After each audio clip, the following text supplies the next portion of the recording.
Good morning, students. For today's class, we're going to look into the ARB Awning 10. Now, what's nice about sa ARB Touring na to is that nag-o-offer sila ng variant na hard shell.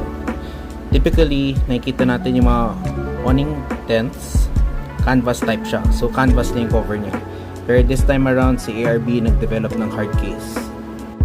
So, currently, itong Ford Ranger na 2024, naka-equip na siya ng crossbars.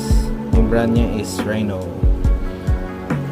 Match na match tong ARB na to kasi kita nyo, mabilis lang siya i-bolt. For those who are asking, isa lang actually ang size ng mga hard shell ngayon ng ARB.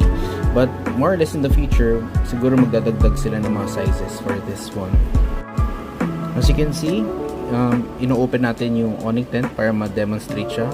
It's very easy, pero ideally dapat mga 2 tao nagsisetup nito.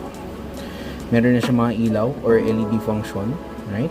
So sasaksak niyo lang siya dun sa cigarette lighter na adapter, and meron siya modal switches for yellow light, white light. Yung kagandahan dito is that here, sobrang linis tingnan nito. Ayun, ang ganda. Hard shell, color black, and if trip mo yung color na silver, meron din lumabas na silver. Pero syempre yung iba gusto nila color black kasi mas stealth daw yung look.